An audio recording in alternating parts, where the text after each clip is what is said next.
all right. Good night. Good night last night. I'm here now, but it was a good night last night. I was out. Normal night for me. There was me, Zoe, Johnny, Alan. Those were just me and a load of balls, basically. It was but it's a funny thing, right? They think they know what they're talking about, but they don't, these young pop singer types, right? As I was coming home, I saw Richard Ashcroft, right, lying in the gutter with a chicken sticking out of his ear, singing Una Paloma Blanca. I said, Richard, hey, apparently they do work, okay? A bit of a joke for the young people there. I thought I'd sling that one in. Hey, now then, there's something I want to show you now, because, you know, I'm a big fan of smelling lovely. It's very important. But I think there's more to life than simply smelling good, right? Let me have a look at this now. Watch. I want you to watch this, but I want you to listen very carefully. Listen.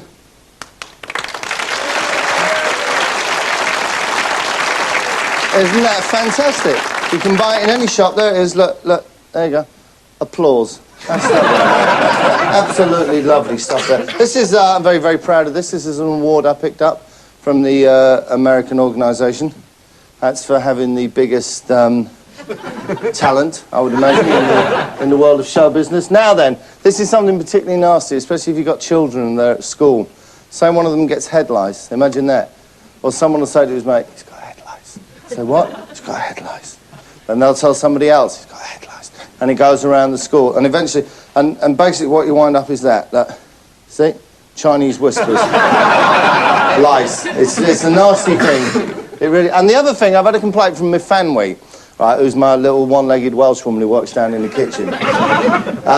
You never see her. She's one of those characters in a programme, right? She's always mentioned, but you never see her, right? Like, Mike Baldwin or someone like that. But what's happening is she buys kidneys, she buys steak, and she buys liver, and she puts the liver in the fridge, right? And she says every night she goes down, she opens the fridge, the liver's gone. Someone's had the liver. So what I've done is I bought some of this, right? And then you put liver guard. That stops any kind of theft of liver. That's a useful product. Let's see what... Oh, yeah, you won't believe the trouble I've had. You won't believe the trouble... Have a look at that. Can you see that? What's that? How could that ever cause a fight? Luncheon meat, never. Cilla Black come round my house, I give her the pork luncheon meat. There you go, she loved it, she enjoyed it. Next night, Brucey came round, I offered him some. He said, is this the stuff Cilla had? I said, yeah. He said, no, I'm not having it. I have to have this stuff, look. Celebrity. Oh, they're so petty. And then I had the same trouble again, right? Dale Winton came round my house. Look, I gave him some of that. He's perfectly happy with it. Dairy Lee, a rich cheese slice, right? One of them ones from the Gladiators come round, right? Nightshade or amyl nitrate or one of them. I offered them to... They said, oh, no, we can't have that. We have to have that, look. Chunky. They're more trouble than they're worth, celebrity friends. Let's see what we've got here. Let's see what my family's got for us here, look. Now, look at that. Another lovely photo of one of the most talented people on British television today. And she's got us that, and what's this? Oh, look. These are a frozen potato snack for your kiddies, look. Smiles. There you go. Let's see what she's gonna rustle up for us.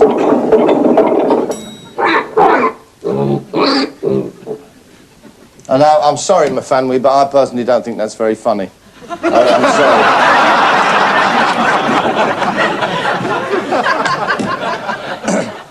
Now, as it happens, you're very, very lucky to find me here tonight. Can I just say something, though, before we go on? Words of wisdom for you. I spent the afternoon with my auntie, who lives up in Yorkshire, and she was just saying to me, as they do in that rather old-fashioned way, she said, you know something, Bob? And I was thinking this when I saw the audience tonight. She said, there's plenty of good in the worst... There's plenty of good in the best of us, but not much wrong with the worst of us. That people who live in glass houses always...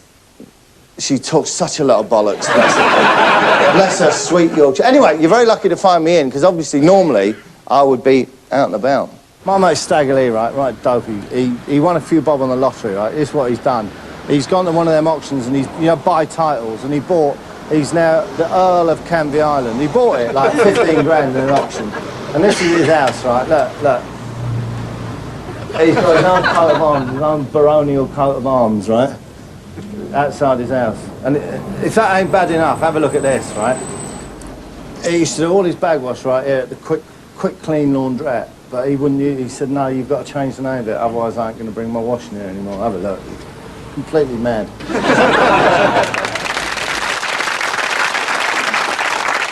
There's plenty. I'm gonna keep doing it until I get it right. There's plenty of bad in anyone who's good, but people who are good are sometimes bad. So it doesn't do any of us any. I know, it is bollocks. But I'll tell you what. Funny enough, the reason I was up there is because I made a programme not so long ago about me uncle and me auntie and me cousin Nigel, and let's have a little look at it. It starts off with me uncle. I played in the Yorkshire Council League with the ICI. Got a few wickets, a few runs. Few medals. Few medals, yeah. I enjoyed it.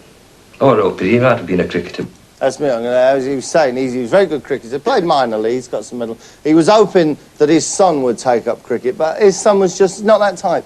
He just wasn't. For some reason, I don't know why, he just didn't seem interested in cricket. Maybe he was more of a rugby man. I don't know. But he never fulfilled it. But you can't push people into cricketer. Made it as a cricketer. I'd have gone and watched it. No, if you'd have made it as a cricketer, I'd have gone and watched him. I think we all would, don't you? I think we'd have paid top dollar to see that. I really do. To see the Australians facing that silly midnight. Here he is. He's a punk, right? Punk. Screw the system. We don't care. We're punks. Here's his mum. He's 19-year-old. There's not a lot you can do about it, but I won't be like some people. There are a lot of children's left home through it. Oh, God.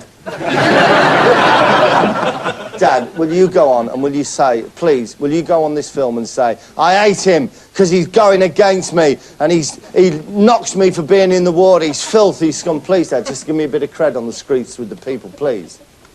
Well, I like him to stay, to live at home, because I know where he is then. No problem if he's in a flat.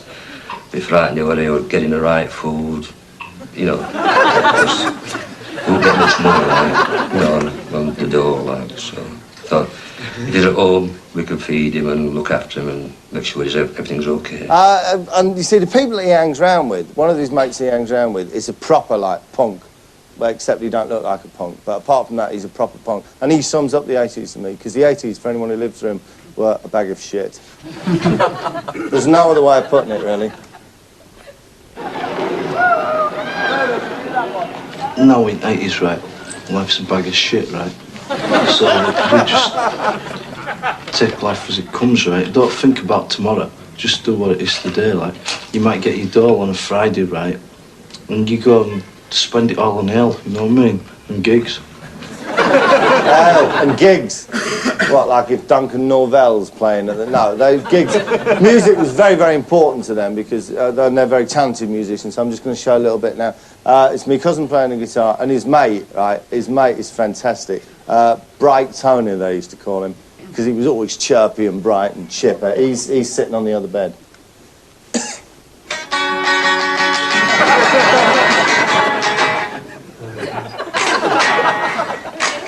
I don't know what I am, me.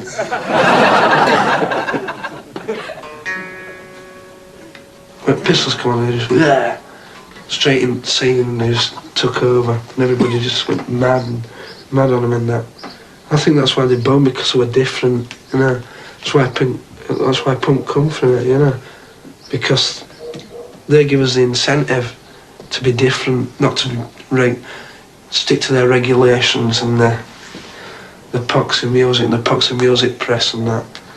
Last time Pistols played in England, Huddersfield. They played at Ivanhoe's on Christmas Day 1977. I think it was Christmas Day or Christmas Eve, one or two. Oh, Ivanhoe's, look at that. That looks like a valuable property, doesn't it? And that was the last British gig they did before I went to America and then split up. So Huddersfield's got a stamp on punk forever. Huddersfield got a stamp on punk forever. We still all live with our mums. But apart from that, we don't care.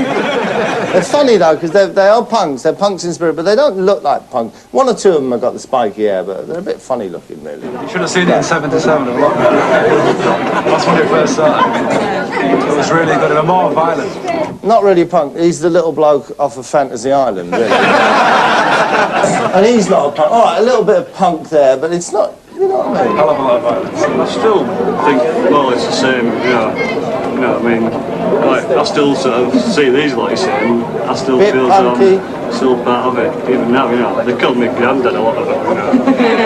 So that's something I don't like. You see what I mean? Easy Air's a little bit red, but punks, proper punks, they do really stupid things with their heads and stupid things like with their faces and everything.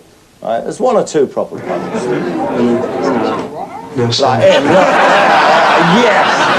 Yes! Spit on the system! He'll grow out of it. He won't, because he's the nastiest punk there is. He's got his own punk band. We'll have a little bit of these punk bands. Wow, like in this pub, like full of punks. Like, just punks take over the entire pub, and it is, like, crazy.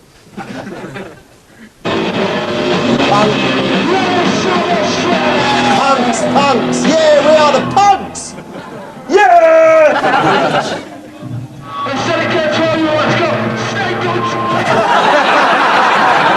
Punks! Grandmothers! Out, get them out, get them out. More punks!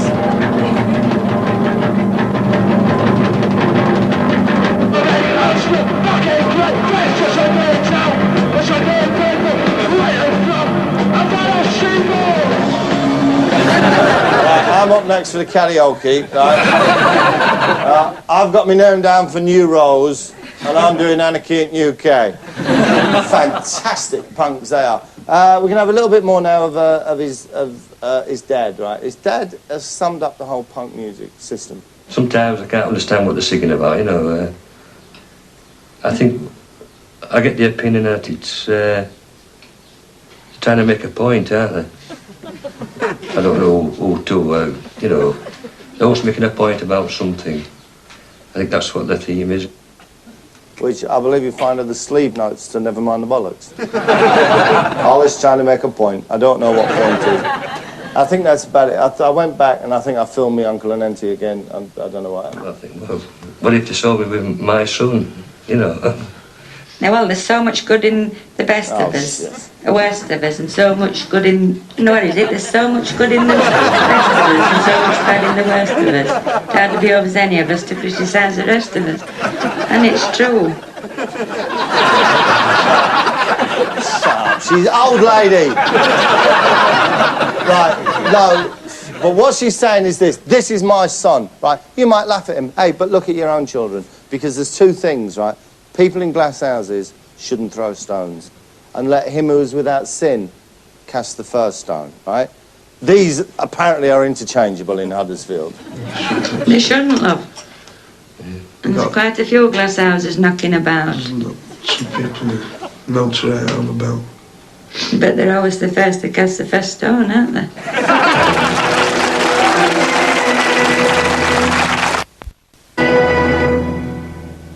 As you know, at Holby, we do try and avoid the lady toilety type things, but this one I think would be very useful to us.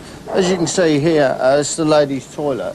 Imagine a young lady had a couple of gin and tonics, Bacardi, Thunderbird, whatever ladies drink these days, don't know. And she's come and she thinks, oh well, this is it, this is the toilet.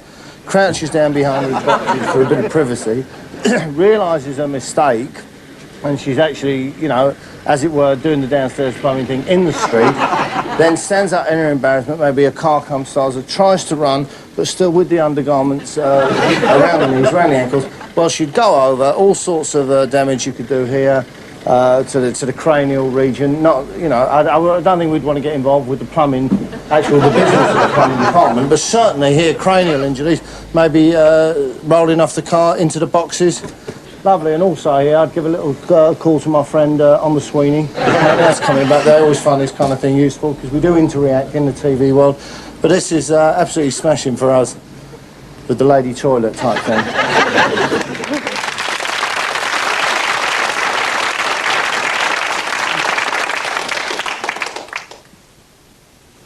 Oh, sorry, no, it's not. This ain't mine. I think Dale's been round, my very good friend Dale, Supermarket Sweet, and he's left one of his books here. But it's not mine. It's that. Man of the month in tight-fitting jeans. The reason I was here, because I was talking to my mum, and she asked me if I still had the LP that she made, which I have. Because my mum, I don't know if you're aware of the fact that my mum was a great lover of penguins, one of the world's leading authority in penguins. She used to keep penguins, but what would happen was when she went out, she'd come home and they'd have got a load of penguin friends round, they'd opened the champagne, they'd got the canopies out and the savoury dips, they had the loud music going, and they were, as they say in the young person's parlance, boogieing on down. And she'd come, and this is the album that she made. Look, another flipping party. So she had to put a stop for that. So when I go and see me mum, I'll drop it off to her. I'll tell you what I've got for you now. As you know, I am pretty much the man the Americans come to if they want a bit of television made. And the police came to me and they said, you're under arrest for... No, that was another night. They came and said, we want you to make a programme with our police. So I went out, and what's happened here is one of my favourite characters, a lad called Fat Benny, who's a bit of a sneak thief, goes in and out of people's bedroom windows if they sleep downstairs and there's a big French window. And they're chasing him. Basically, here he is, Fat Benny being chased.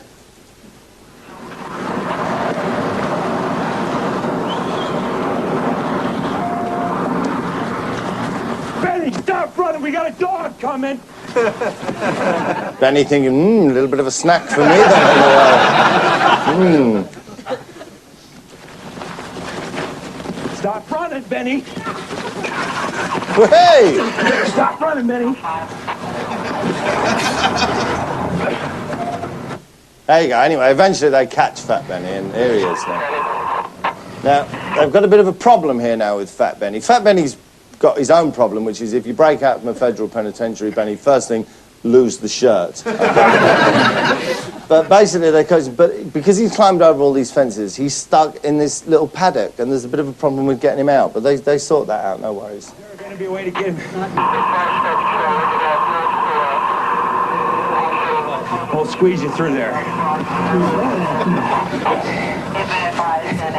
Hang on, run that one by me again. Squeeze him through where? Now, a bit of a problem with perspective there, you see. As you get closer, the hole automatically gets smaller. That's the way it works. One time.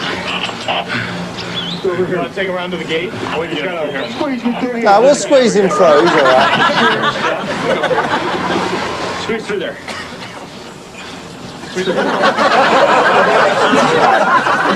Benny now, one of the great criminal minds, realised, hang on, there's a camera crew here, there's 3 coppers. You know one of the best ways of getting off a charge when it comes to court?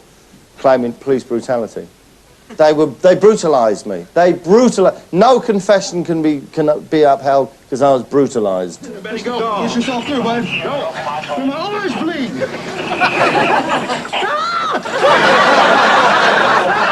Get your leg through.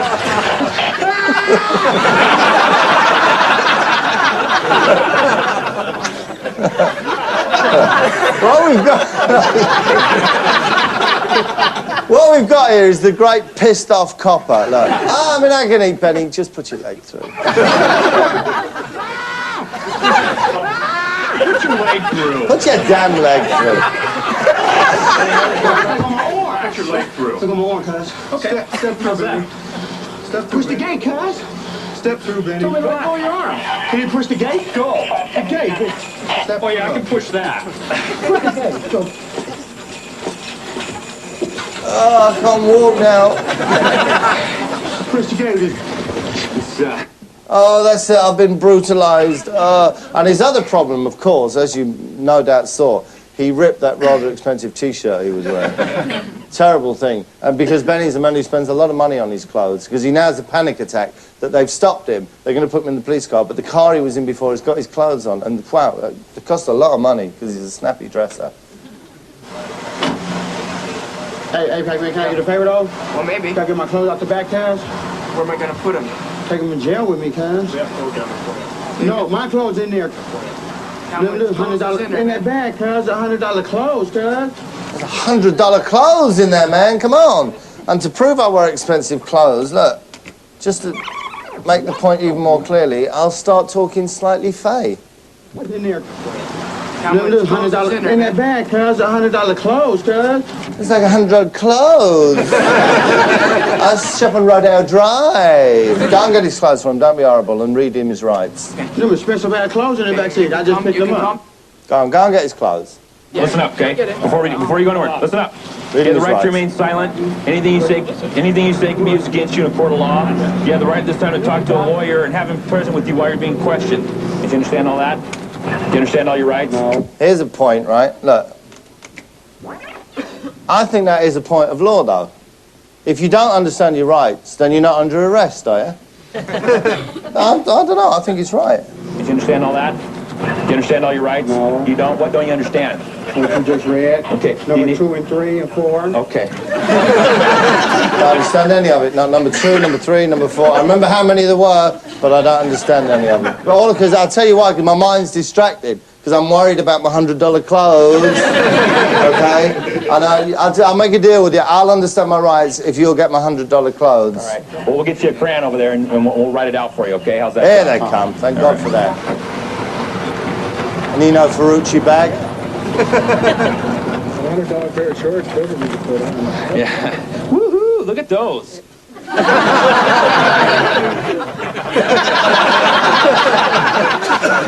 I'm sorry, I'm missing something here. Oh, what, there's something unusual about those jeans, is there? I think a nice pair of tight-fitting bathers like that is absolutely what man needs. In fact, I may go and put my own on now. I've got to go. I'll see you later.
Right, come on, Bob. Time for the show. Let's go. Come through. Hey. Come on, come through. Hey, how am I supposed to get through here? Just squeeze through the gap, Bob.